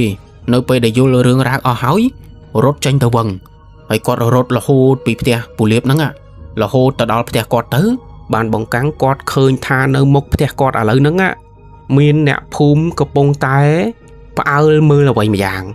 cứ bằng căng cọt khơi pi chùm ngái á khơi nẹt phum cặp bông ta cho dây kia cho bao rương là vậy mà dạng nơi một theo bà cọt hay bằng căng cọt tha cọt ở rốt tự đo cọt mình toàn sấy xua mình toàn sấy ấy phóng sạp tai nẹt phum từng ở nóng á cọt sải màu prap bằng căng vinh cứ nẹt phum từng ở nóng cọt sấy màu phèp tha mạ bằng căng môn nắng á trời pu thùng lép cứ nẹt phum á prap bằng căng màu chẳng cứ nẹt phum môn nắng á cái tha cái khơi pu mà các bà đại chỉ pu thùng po bày tòng hay pu thùng mà các bà nắng á vì cái bông ta vía trôi từ khung bầy ấy vì vía lươn mày tên bây giờ vía từ nắng á khung pu vía nè làng thùng pu vía đôi tớp ta lép ở vậy mà dáng trôi từ khung pu chẳng ấy nẹt phum cái làng từ lợp tia cái sải rô mạ bằng căng có ọt khơi mạ bằng căng mình đăng từ na chẳng kê có son đi than tham mạ bằng căng ở lớn nắng á và hai chỉ trừ pu po bày tòng mùi nóng lép trôi từ khung khôn bát hơi ấy bong bóng cất mưa không niêm chia bằng căng đại chỉ câu á lư bịa bài nâng pi nẹt phum prap mau phím bong căng cọt ọt nơi nghiêm tì cọt bánh nháp rốt tơ rô mà đại cọt không pray plate cọt rốt tam snam pu vía trâu nữa á còn tại bong căng cọt tha snam pu đại nơi không pray nữa á snam môi nâng vi miên ọt du tì đôi thao vi trâu từ không pray mà sợ tu tới sắp tay snam pu đại nơi lỡ đầy nữa á vía cọt bạt hay việc bắt cứ việc bắt chăng mong hay đâu biết bắt snam pu nơi lỡ đầy chăng tới ao bong căng cọt tơ rô mà đại cọt tam nà bao vi ọt miên slạ snam nom phơi cọt phá nâng chứ bong căng cọt thang ngày nóng á cọt tam rô mà đại cọt bị prắc đào dục có cọt rô ọt khơi đai chứ bong căng cọt có sầm rải chất tờ lóp trôi mà khăn ông phồng vinh xanh hay tờ lóp máu nâng đầm bay rô chùm núi á đầm bay rô prin pray xem ôi kê chui tờ tam rô hay bong căng cọt tha cọt tờ lóp mau vinh mà rô chùm núi hay cọt tranh tờ rô mà đại cọt pi bên ngay tờ một tiết có bong căng cọt rô ọt khơi đai vậy tức cứ pu mỗi nông việc vi lệ mà đại cọt hói vi trôi từ khung pray chờ bạt chứ ở đằng thâu vi nơi nã tì hay smart tu ha bong căng pe nông cứ cọt ở sừng khăm bạt hói cọt rô mà đại cọt bà đá cọt dùng bà đá đời xa từ cọt đừng á thà tụ bay chỉ cọt rô khơi còn mà đại cọt ọt nơi rô đai cho ban ấy rô tiết bảo pu lệ pi bảy ngày ấy nâng mày đấy trong bong căng pe nông cọt ở sừng khăm bạt hói tay còn nơi tại tam rô á tam rô khảnh lô khơi mà đại cọt á tụ bay chỉ ban ta khôn ọt miên chỉ vớt có cọt ở chặt đài vẫn đã đôi vậy rằng rô dân ná có rọt khơi đài ở đâu pe rô mình khơi chẳng á bong căng cọt có ta lóp mau theo bình xanh ở chắp tăng pi pe để cọt ta lóp mau theo bình nắng á bong căng cọt tha nơi khung phum bao cọt ọt đôi môn tì cứ phum cọt lóp ta rô nơi ban sọc hay miên hai ca ấy rôn thốt cát lang tì còn ta lớn nắng á vi chắp đàm phlạc đầu đôi từ bốn lối vì cát lang chầm pua sạt dần cứ sạt sky mon tia rồi có chuột sạt ấy là mồm nắng á cứ mà dạ khối nắng á chắp đàm bắt khluồn cứ bắt mong ở đằng thà ru slap tì ấy đâu pe sạt nơi khung phum vì chạy tập bắt chăng á hay nè phum tam rô tam ấy còn nơi ta rô mình khơi chúng pe núng nè phum cọt chắp đàm sòng say thà sạt đại bắt đằng ở nóng á vì mình vùng viện tia rồi có kê chắp ấy tì sạt đằng ở nắng sòng say tại trời pu lép cứ nè phum pe nóng á chắp đàm cực bẹp nằng tại ở ton miên nè na khơi hạt cài tì sống bây ta khơi pu vía mau khung phum ấy nắng có miên nè na khơi đài vậy tôi việc bắt tới đôi ngặt mộng còn đã pe về lia cả lon pi nắng á pi bên ngay từ một tới sắp ta miến lục ta mà nè đại ta mà nè nắng mua tha ta xa hay ta xa mà nè nắng á kê từ bờ tè khơi cọt kê slap nơi khung pray hay sập hiệp ta xa đại kê từ khơi nắng á cứ chia sập hiệp đại tôn cả ngẹ cả ngọ hay nơi lơ khôn ta xa mà nè nóng á miên sắt ta tắc lỡ đại nè phum còn ta khơi mau á cứ đâng mong cứ đâng tha ta xa mà nè nắng trời pu lép hói pu việc chạ trên màu bình bong bồn đại lư ấy pu nó bây giờ vi xí ai đó viên năng chạ chấm này há tục mà đông dần chăm pe nào vi clean vi mà xí với nhá chẳng ta xa mà nè nóng bà hai chỉ trời pu lép hói pu chạ màu bình hay nè phum cọt ta khơi nhá hay bà to pi hai ca mùi nâng hói bong căng cọt tha cả lon pi nắng á mà thằng ngày từ một tiết sắp ta miên nè phum bắt khluồn hay nè phum để bắt khluồn nắng cứ sật tai chỉ prin pray còn tai chỉ prin pray để nơi khmên thì នៅអាយុប្រហែលជាខ្ទង់20ឆ្នាំក្រាស់ហើយបាត់ខ្លួនម្ដង2នាក់អញ្ចឹងដល់ពេលមានមនុស្សបាត់ខ្លួនអញ្ចឹងទៅអ្នកភូមិផ្សេងគេក៏ទៅជួយតាមរកប៉ុន្តែតាមរក2ថ្ងៃតម្រាំតែជួបប៉ុន្តែអ្នកភូមិដែលទៅជួបហ្នឹងណាគឺគេឃើញថាព្រានព្រៃ2នាក់ដែលបាត់ខ្លួនហ្នឹងឥឡូវគាត់កំពុងតែនៅលើដើមឈើហើយគេស្រែកហៅគេឡើងទៅមើលទៅបានដឹងថាព្រានព្រៃ2នាក់នោះស្លាប់បាត់ហើយសភាពរាងកាយពួកគាត់ដូចតាសាមុននឹងអញ្ចឹងគឺនៅតាមខ្លួនមានល្អិលពេញខ្លួនហើយដៃជើងទន់ល្វែកល្វក់ដូចរបៀបមនុស្សបាក់ឆ្អឹងណាអញ្ចឹងគ្រាន់តែគេឃើញប៉ុណ្ណឹងគឺគេដឹងបាត់ហើយតែ2នាក់នោះក៏ស្លាប់ដោយសារពុះលេបដែរហើយអ្នកភូមិក៏លើក2នាក់នោះយកមកធ្វើបុណ្យនៅឯភូមិមកអញ្ចឹងមានអ្នកស្លាប់3នាក់ឯណាហើយដោយសារតែហេតុការណ៍នៅក្នុងភូមិវាកាន់តែធ្ងន់ធ្ងរបែបហ្នឹងបានប្រសង់ទុដងដែលបងកាំងជួបនៅផ្ទះពូលៀបថ្ងៃមុនហ្នឹងណាប្រសង់ទុដងមួយអង្គហ្នឹងព្រះអង្គមានសង្ឃដីកាមកថាចាំព្រះអង្គនិមន្តចូលទៅក្នុងព្រៃដើម្បីចាត់ការរឿងហ្នឹងហើយព្រះអង្គនិមន្តទៅតែអង្គឯងទេអត់មានហៅអ្នកភូមិហៅជំនួយអីទៅជាមួយទេ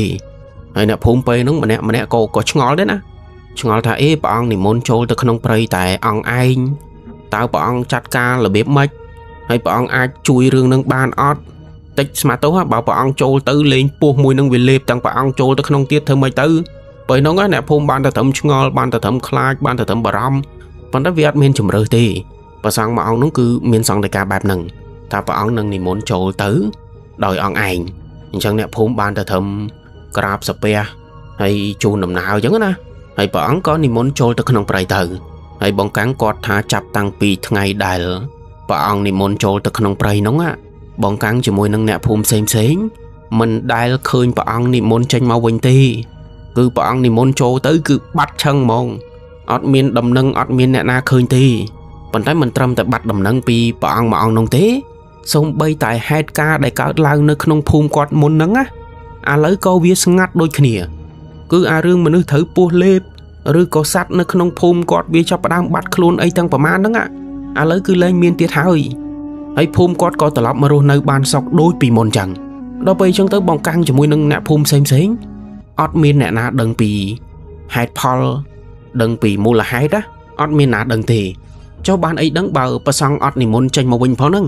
អញ្ចឹងអ្នកភូមិមិនដឹងទៅសួរអ្នកណា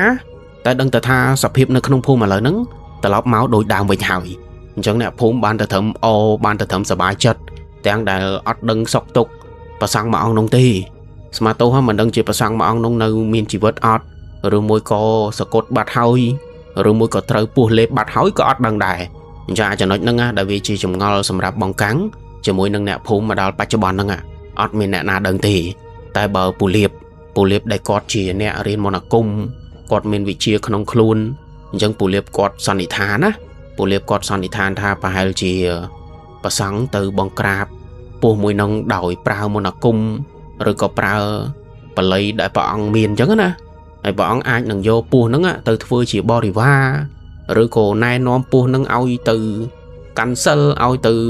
ធ្វើបុណ្យធ្វើអីជាមួយព្រះអង្គអញ្ចឹងណានិយាយទៅពូលៀបគាត់ចេះតែសន្និដ្ឋានណាពីព្រោះអត់ដឹងការពិតទេហើយរឿងដែលអភិនិហាមួយទៀតគឺដៃពូលៀបដែលខ្លាទះមួយដៃបាក់ឆ្អឹងហ្នឹងគឺដៃពូលៀបឥឡូវហ្នឹងត្រឡប់មកប្រើការវិញដូចដើមហើយអត់មានទៅពេទ្យទៅព្យាបាលទៅអីទេគឺពូលៀបគ្រាន់តែត្រូវប្រសង់សូត្របល័យហើយប្រសង់ផ្លុំហើយប្រសង់យកទឹកមកស្រោចដៃពូលៀបហ្នឹងដៃពូលៀបចាប់ផ្ដើមជាម្ដងតិចរហូតតទៅប្រើការបានវិញអាកន្លែងហ្នឹងបងប្អូនដែលខ្ញុំថាវាជាអភិនិហាវាមិនគួរឲ្យជឿពីព្រោះដៃដែលវាបាក់ឆ្អឹងហើយវាមិនងាយនឹងជាវិញទេប៉ុន្តែពូលៀបគាត់ជឿថាអញ្ចឹងគាត់ជឿថាគាត់សំណាងដែលបានជួបប្រសង់ដែលធុដងក្នុងព្រៃហើយប្រសង់មកសូត្របល័យព្យាបាលគាត់អញ្ចឹងណាអញ្ចឹងពូលៀបគាត់ជឿហើយហ្នឹងឯងចុងក្រោយបងកាំងក៏បានទៅធ្វើសោកស្ដាយដោយសារតែបងកាំងគាត់បាត់បង់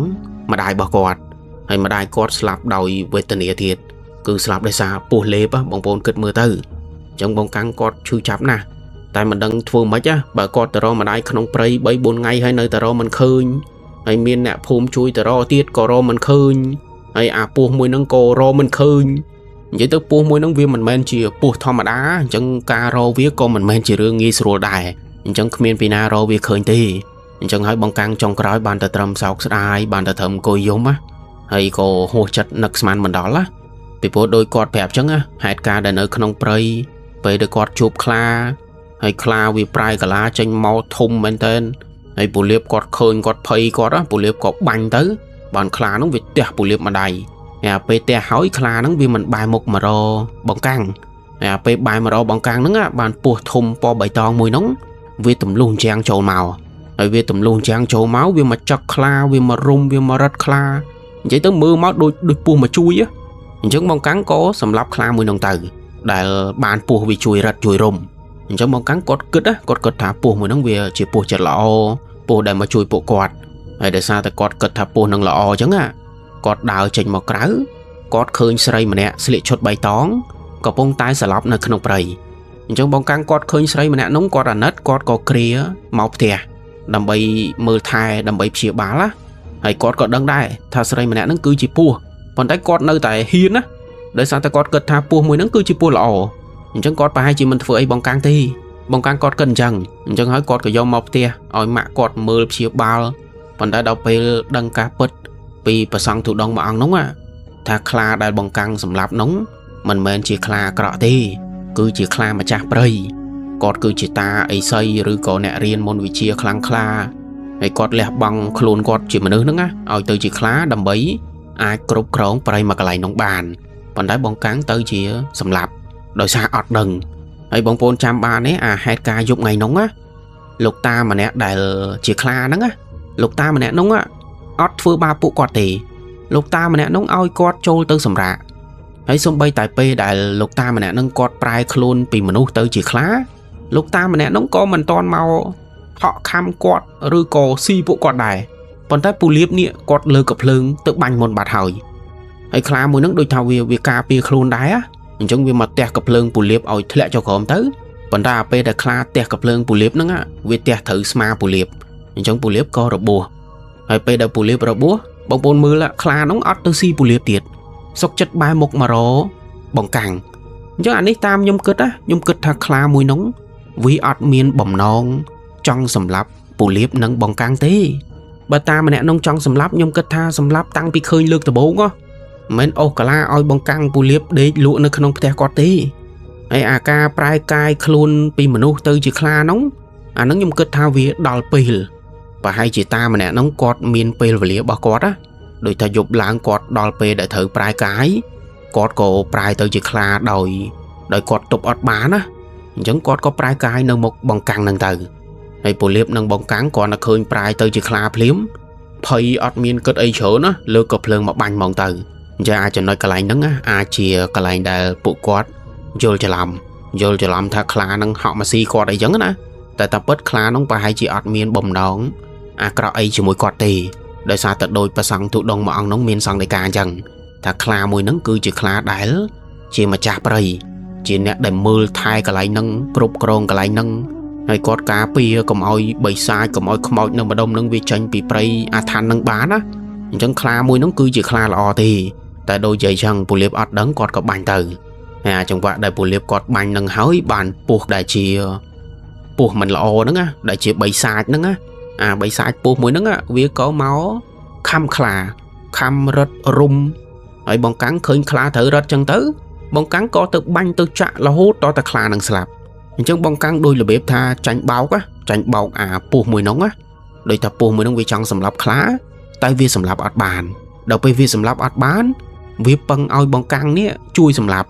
ដោយវាចូលទៅរុំចូលទៅរត់ហើយបង្កាំងណាសម្លាប់អញ្ចឹងបង្កាំង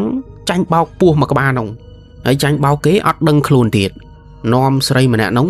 ចេញពីព្រៃយកមកព្យាបាលទៀតពីព្រោះគិតថាស្រីម្នាក់ហ្នឹងគាត់របួសដោយសារតែមកជួយពួកគាត់ចឹងណាចឹងបង្កាំងគាត់ដឹងគុណគាត់ក៏លើកស្រីម្នាក់ហ្នឹងចេញមកក្រៅដើម្បីជួយប៉ុន្តែចុងក្រោយស្រីម្នាក់ហ្នឹងពេលដែលគាត់ដឹងខ្លួនមកគាត់មិនត្រឹមតែមិនដឹងគុណបង្កាំងទេស្រីម្នាក់ហ្នឹងថែមទាំងលេបម្ដាយបង្កាំងចូលទៅក្នុងពោះទៀតអាកន្លែងហ្នឹងដែលជារឿងមួយស្ដាប់ហើយឈឺចាប់មែនតើដែលបង្កាំងគាត់នឹកស្មានមិនដល់ថារឿងវាទៅជាបែបហ្នឹងហើយគាត់ចាញ់បោកព្រាយពោះមួយហ្នឹងមិនដឹងជាព្រាយមិនដឹងជាបិសាចទេណាបងប្អូនដឹងតែថាស្រីម្នាក់ស្លៀកឈុតពណ៌បៃតងហ្នឹងគាត់អាចប្រែកាឡាទៅជាពស់បានហើយគាត់ក៏អាចប្រែកាឡាមកជាមនុស្សដើម្បីបោកបឆោតគេបានដូចគ្នាអ Chẳng bong căng cọt đừng hỏi cọt chu chạp mền tên tránh bao kế hay tránh bao kế bắt bằng mà đài tới tiệt hay nó cứ chỉ rương ra tầng ó rồi bong căng cho mỗi nâng bồ liếp để cọt bàn tới chúa về để cọt vùng về chỗ từ nóng bày à than hay rương ní xem ép nhóm á vì cứ chỉ rương mũi đại thôn ngô mền tên vì bố bà sân chỉ ca bứt đôi cho vậy đại bà sang mà ông nông miên sang để ca bứt mê đó bà sang mà ông nông mình miên sang để ca tha ta mà nè đại chỉ khla nữa á cọt cứ chia mà chạp ấy nơi đồng bọn nông hay cọt cướp cron cọt cà phê nơi không bày cái lại nông nhưng chắc bà sân chỉ ta đại chỉ khla smơ mà nè nông á cọt slap bát tới miền này tha bộ bộ aso ra cai bộ bộ vị nhiên là cọ đại nơi không bày nông vì mình miên sợi phiếp vì mình ai tranh mau cào bán chắc bảo vì tranh mau cào bán vì mình tự phơi bạp kê từng pol tục đã kê nè đại nơi đồng bọn nông ấy mày nè giá rương ní cư xem ép nhóm vi cư chỉ rương thông mình tên để bong căng từ sầm lạp khla mùi nóng á hay mình đang thà ca slap ra bò khla mùi nóng vì nom pol pa pol ấy đờ nè đại chôl prey hay kèm với từ đồng bọn nông rồi con nè phum để nơi đồng bọn nông quạt chua pa nhà hai ấy tiết đi dương ở đằng tì tại còn đã tha bởi sân chỉ dương cật lên nhá rương ní cư chỉ rương đại thông nè rương thôn ngô cột thằng nè đại từ sầm lạp nè cà phê prey á cật mưa từ hay bà cái lạnh mùi tiệt cái lạnh đại ta mà nè nó còn vậy mà căn bong căng á ta mà nè nó còn vậy mà tha chào ai nhá sạch lần chui sạch lần có ô hay mới tới sạch suốt chiên sạch prey tiệt cứ ta mà nè nó á còn vậy mà căn bong căng bẹp nừng cho nó nhúng kết ta mà nè nó còn bằng hao ấy đâng á bằng hao ấy đâng ta còn chỉ kla còn mình chỉ mình ư tê chứ á tại bong căng còn mình vô á bong căng còn là lưu hỏi principle mình tên hay ta mà nè nó con giấy tới bên đằng thì con giấy hỏi cọt có tăng sama thị bà tò trong bóng căng nét cọt cho thật cực tại nhá ôi vậy tôi cái lại nó prư rồi bỏ đấy nè để ta sọc màu vậy chẳng đã dương á vì nam mình cực trở mày đấy chẳng nó ngay rừng ra rồi bỏ bộ cọt cứ miền tập bên đằng tế trong bóng bồn sẽ rừng đi chọc hỏi bóng bồn miền mà tệ giờ bỏ ấy trong bên tránh rồi mỗi con miền cùng đất ấy cực xanh bị nhóm bóng bồn ai comment lấy nơi càng càng bàn hay bà xin chỉ bóng bồn miền trồng ngol sẽ đạp hai mình sử vô lấy trắng bóng bồn ai comment su bà thèm cho mọi nhom khơi nhom nâng chuối chloi to bà thèm tiệt আসসালামু আলাইকুম রাসেল ভাই আপনাকে অসংখ্য ধন্যবাদ আমাকে সুযোগ করে দেওয়ার জন্য আজকে আমি যে ঘটনাটি বলবো ঘটনাটি আজ থেকে প্রায় অনেক বছর আগের একটি ঘটনা রাত তখন প্রায় 2টা চারদিকে নিস্তব্ধতা হঠাৎ গ্রামের একটি বাড়ি থেকে চিৎকার শোনা গেল একজন বৃদ্ধ মানুষ হঠাৎ গুরুতর অসুস্থ হয়ে মাটিতে নাকি পড়ে গিয়েছিলেন পরিবারের লোকজন দ্রুত অ্যাম্বুলেন্সকে ফোন করলো কয়েক মিনিটের মধ্যেই সাইরেন বাজিয়ে অ্যাম্বুলেন্সটি এসে পৌঁছাল চালক এবং একজন সহকারী দ্রুত রোগীকে স্ট্রেচারে গাড়িতে তুলিতেন নিলেন রোগীর শ্বাস নিতে খুব কষ্ট হচ্ছিল হাসপাতালটি প্রায় 1 ঘন্টার পথ ছিল খুব দ্রুত তাকে তুলে নিয়ে অ্যাম্বুলেন্সটি যাত্রা শুরু করলো রাস্তায় তখন হঠাৎ প্রচণ্ড বৃষ্টি শুরু হলো অনেক জায়গায় পানি জমে থাকায় অ্যাম্বুলেন্সের গতি মাঝে মাঝে কমাতে হতো তবুও চালক বারবার হর্ন ও সাইরেন বাজিয়ে সামনে এগিয়ে গেলেন হঠাৎ সামনে একটি বড় ট্রাক রাস্তা আটকিয়ে কেন জানি না দাঁড়িয়ে গেল অ্যাম্বুলেন্সের ভিতরে রোগীর অবস্থা যেন আরো খারাপ হতে লাগলো পরিবারে একজন কান্না করতে করতে বললেন ভাই যেভাবেই হোক দ্রুত হাসপাতালে যান চালক শান্ত হয়ে বললেন ভয় পাবেন না আমরা চেষ্টা করছি তিনি তখন অন্য একটি সরু রাস্তা দিয়ে অ্যাম্বুলেন্সটি ঘুরিয়ে নিলেন প্রায় 1 ঘন্টা পর তারা হাসপাতালে পৌঁছালেন ডাক্তাররা সঙ্গে সঙ্গে রোগীকে জরুরি বিভাগে নিয়ে গেলেন কয়েক ঘন্টা চিকিৎসার পর ডাক্তার বাইরে এসে বললেন সময় মতো হাসপাতালে পৌঁছাতে পেরেছেন বলে বড় বিপদটা এড়ানো গিয়েছে পরিবারের সবাই স্বস্তির নিঃশ্বাস পেল বৃদ্ধ ছেলে অ্যাম্বুলেন্স চালকের হাত ধরে বললেন আজ আপনি শুধু গাড়ি চালাননি আমাদের পরিবারে একজন মানুষকে বাঁচানোর জন্য লড়াই করেছে চালক শুধু একটু হেসে বললেন এটাই তো আমাদের কাজ তারপর ভোরের দিকে হাসপাতালের করিডোরে হঠাৎ ডাক্তার এসে বললেন রোগীর অবস্থা এখন স্থিতিশীল তবে আরও কিছুক্ষণ পর্যন্ত পর্যবেক্ষণ করতে হবে পরিবারের সবাই যেন একটু স্বস্তি পেল। কিন্তু ঠিক তখন অ্যাম্বুলেন্সের চালকের ফোন বেজে উঠল। উপাস থেকে আরেকজন জরুরি রোগীর খবর এল। একটি সড়ক দুর্ঘটনায় কয়েকজন নাকি আহত হয়েছে। চালক সেখানে আর এক মুহূর্ত দেরি করলেন না। তিনি আবার অ্যাম্বুলেন্সে উঠে ইঞ্জিন চালু করলেন। বাইরে তখনও বৃষ্টি পড়ছিল। কিছুক্ষণ পর রাতের সেই সাইরেন আবার রাস্তা ছুটে চলল আরেকটি জীবন বাঁচানোর উদ্দেশ্যে। তখন প্রায় রাত ৩:২০। অ্যাম্বুলেন্সটি দুর্ঘটনাস্থলের দিকেই যাচ্ছিল। তার পাশে ঘন কুয়াশা, রাস্তার দুপাশে অন্ধকার মাঠ। হঠাৎ চালক দেখতে পেলেন রাস্তার মাঝখানে একজন মানুষ দাঁড়িয়ে আছে। তিনি সঙ্গে সঙ্গেই ব্রেক করলেন, কিন্তু অ্যাম্বুলেন্স থামার পর দেখা গেল সামনে কেউ নেই। সহকারী অবাক হয়ে বলল, এইমাত্র তো একজন দাঁড়িয়েছিল। চালক কিছু না বলে আবার গাড়ি চালু করলেন। কিন্তু কয়েক মিনিট পর অ্যাম্বুলেন্সের পিছনের দরজায় ঠকঠক করে যেন শব্দ হতে লাগলো। তারা ভাবলো হয়তো কোনো যন্ত্রপাতি নড়ছে, কিন্তু শব্দটা ক্রমশই জোরে জোরে হতে লাগলো। হঠাৎ রোগীর ছেলে পেছন থেকে চিৎকার করে উঠল, ভাই, দরজার কাছে কে দাঁড়িয়ে আছে? আমরা সবাই পেছনে তাকালাম। কাছের উপরে একজন মানুষের ছায়া দেখা যাচ্ছিল, কিন্তু অ্যাম্বুলেন্স তখন প্রায় ৮০ কিলোমিটার গতিতে বা তারও বেশি গতিতেই চলছিল।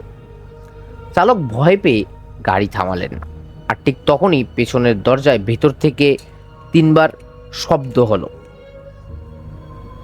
ঠক ঠক করে ৩বার শব্দ হলো। তারপর পুরো নিস্তব্ধতা। চালক আয়নায় তাকিয়ে দেখলেও পিছনের সিটে থাকা রোগীর চোখ সম্পূর্ণ বন্ধ করে শুয়ে আছে, কিন্তু তার পাশে অন্ধকার কোণায় আরো একটি ছায়া বসে আছে। চালক যখন আয়নায় তাকিয়ে এসব দেখছিলেন, তারপরও তিনি গাড়ি এগিয়ে যাচ্ছে। তিনি ভয় পেলেও গাড়ি থামাননি। সহকারী বিষয়টি দেখতে পেল এবং খুব কাঁপা গলায় বলল, স্যার, পিছনে কেউ আছে। হঠাৎ এরপর অ্যাম্বুলেন্সের সব আলো যেন একসঙ্গে নিভে গেল। চারপাশে শুধু অন্ধকার, আর চারপাশ এমন নিস্তব্ধ যে কোনো শব্দই যেন কানে আসছে। এর কয়েক সেকেন্ড পরই গাড়ির আলো আবারও জ্বলে উঠল। সবাই পিছনে তাকালো, কিন্তু কেউ নেই। কিন্তু রোগীর পাশে মেঝেতে পড়েছিল একজোড়া ভেজা পায়ের ছাপ, আর সেই পায়ের ছাপগুলো অ্যাম্বুলেন্সের পেছন থেকে সামনে এসে ঠিক চালকের সিটের কাছে গিয়েই থেমে গেছে। চালক গাড়ি থামিয়ে দরজা খুলতেই যাবেন, ঠিক তখনই পেছন থেকে খুব নিচু স্বরে কেউ বলল, আমাকে হাসপাতালে নিয়ে যেও না। এর পরপরই সবাই যেন ভয়ে জমে গেল, কারণ কথাটা বলেছিল সেই রোগী, যিনি তখনও চোখ বন্ধ করে অসচেতন অবস্থায় শুয়ে আছেন। সবাই অবাক হয়ে গেলে যে একটা অসচেতন মানুষ কিভাবে কথা বলতে পারে। তারপর হঠাৎ রোগীর চোখ মেলে তাকাল। তার চোখ দুটো ছিল অস্বাভাবিক স্থির। এরপর তিনি খুব আস্তে আস্তে বললেন, অ্যাম্বুলেন্সটি থামাও, সামনে যেও না। চালক ভয়ে জিজ্ঞেস করলেন, কেন? রোগী কাঁপা হাতে সামনের রাস্তার দিকে ইশারা করলেন। দূরে কুয়াশার মধ্যে দেখা গেল একটি পুরনো অ্যাম্বুলেন্স রাস্তার পাশে দাঁড়িয়ে আছে। তার হেডলাইট জ্বলছে, কিন্তু ভিতরে কোনো চালক নেই। চালক নিজের অ্যাম্বুলেন্স থামাতেই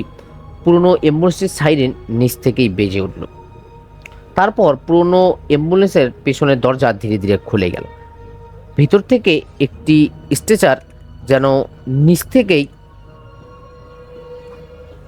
বেরিয়ে এলো, আর স্ট্রেচারের উপর পড়ে থাকা সেই সাদা চাদরটা বাতাস ছাড়াই যেন নড়তে লাগলো অস্বাভাবিকভাবে। আর ঠিক তখনই অ্যাম্বুলেন্সের চালকের ফোনে একটি কল এল। স্ক্রিনে লেখা হাসপাতাল। ফোন ধরতেই উপাস থেকে হাসপাতালে একজন নার্স কাঁদতে কাঁদতে বললেন, আপনার অ্যাম্বুলেন্সে যাকে নিয়ে যাচ্ছেন তিনি তো ৩ ঘন্টা আগেই আমাদের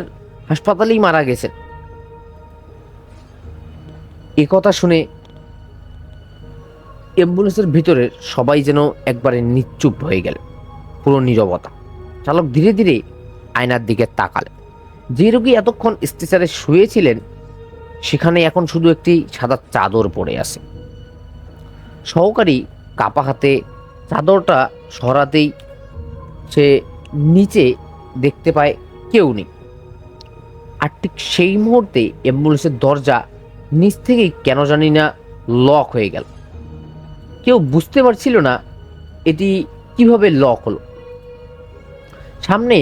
কুয়াশার মধ্যে জমে আছে একটি বাক্য, আমাকে ফিরিয়ে দাও। এটা দেখার পর সবাই যেন খুব অবাক হয়ে গেল। চালক আতঙ্কে গাড়ি থামাতেই চাইছিলেন, কিন্তু তার ব্রেক কেন জানি না সেই সময় কাজ করাও বন্ধ করে দিয়েছে। অ্যাম্বুলেন্সটি অন্ধকার রাস্তা দিয়ে ছুটতেই লাগে। সামনে সেই পুরনো অ্যাম্বুলেন্সটিও চলতে শুরু করলো, কিন্তু তার পিছনে তখন কোনো চালক ছিল না। হঠাৎ রেডিও থেকে ভেসে এলো একটু কণ্ঠ, পরের গন্তব্য পুরনো হাসপাতাল। চালক বুঝতেও পারলেন সেই হাসপাতালটি প্রায় 10 বছর আগেই বন্ধ হয়ে গেছে। হাসপাতালটা বহু বছর ধরেই প্রায় বন্ধই ছিল। চারদিকে আগাছা, ভাঙ্গা জানালা আর অন্ধকার গেটের সামনে পুরনো অ্যাম্বুলেন্সের সরি পুরনো হাসপাতালের সাইনবোর্ড, আর সাইনবোর্ডের মধ্যে লেখা জরুরি বিভাগ খোলা। চালক ও সহকারী ভয়ে গাড়ি থেকে নামলেন না। আর ঠিক তখনই পিছনের দরজা নিচ থেকে কেন জানি না খুলে গেল। ভিতর থেকে স্ট্রেচারটা ধীরে ধীরে বেরিয়ে এসে হাসপাতালের দরজার দিকে যেতে লাগে। চালক পিছনে ফিরিয়ে তাকিয়ে দেখলেন স্ট্রেচারের উপর সেই রোগী আবারও শুয়ে আছে, কিন্তু এবার তার চোখ খোলা।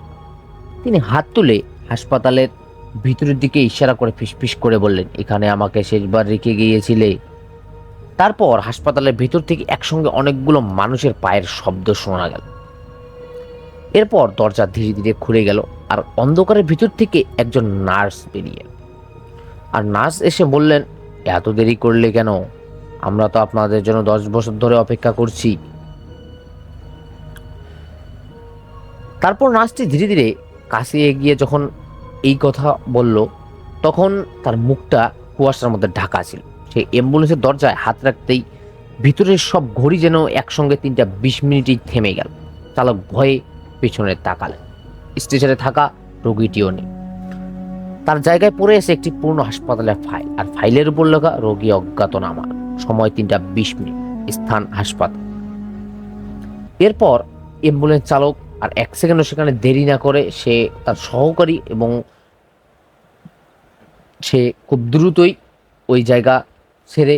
তাদের হাসপাতালে চলে যায় এবং এই ঘটনা সবার কাছে খুলে বলে।